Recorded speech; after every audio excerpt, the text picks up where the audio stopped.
Remittance प्राप्त हुआ, ये आ सकता है। तो हमने यहाँ पे दो चीजों का डिस्कशन किया करेंट अकाउंट में, यानी कि चालू खाते में। एक तो हमने देखा विजुअल अकाउंट को, एक देखा इनविजुअल अकाउंट को। विजुअल अकाउंट में क्या होता है, आपके वस्तुओं का एक तरह से आयात और निर्यात होगा, यानी कि एक्सपोर्ट और इम्पोर्ट होगा। इसके अलावा जो इनविजुअल अकाउंट्स है उसमें कारक सेवाएं, गैर कारक सेवाएं और चालू हस्तांतरण को देखा। तो कर्मचारियों को जो पारिश्रमिक मिल रहा है वो एक तरह से उस राशि को हम देखेंगे कारक सेवा। गैर कारक सेवा में क्या होगा, कोई कंपनी होगा तो उससे अगर रेवेन्यू प्राप्त हो रहा है तो उसको बोलेंगे गैर कारक सेवा।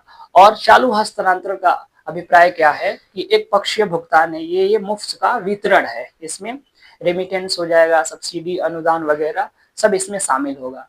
आई होप आपको इतना समझ में आया होगा। मैं आशा करता हूं कि आपको ये सारे पॉइंट्स क्लियर होंगे। अब हमें जानना है, अब हमें इसके आगे क्या जानना है कि जो चालू खाता होता है, राइट, मैं यहाँ पे लिख देता हूं चालू खाता। चालू खाता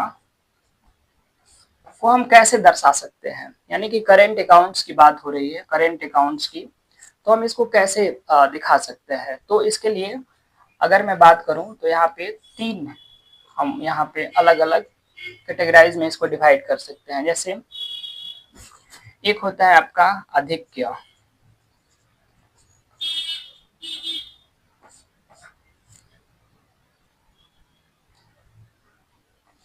इसको ऐसे समझने का प्रयास करते हैं। हम तीन कैटेगराइज में यहाँ पे डिवाइडेशन कर दिए। जैसे मान लीजिए कि लिख भी सकते हैं आप अधिक्य। जैसे मान लीजिए कि यहाँ पे निर्यात की मात्रा आयात से ज्यादा हो रही है, ठीक है।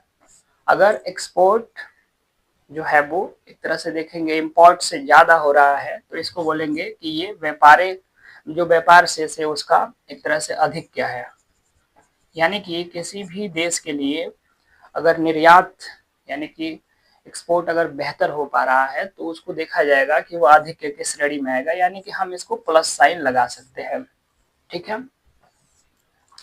अगर आयात ज्यादा हो गया, आयात अधिक हो गया निर्यात से, ओके, आयात ज्यादा हो गया निर्यात से, तो इस कंडीशन में क्या होगा, इस कंडीशन में घाटा होगा।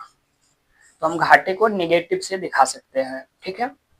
यानी कि इसको बोलेंगे कि यहाँ पे घाटा का एक तरह से प्रोसेस चल रहा है, यानी कि व्यापार घाटा यहाँ पे देखने को मिल रहा है। लेकिन तीसरा होता है कि आयात और निर्यात इक्वल है, आयात और निर्यात इक्वल है,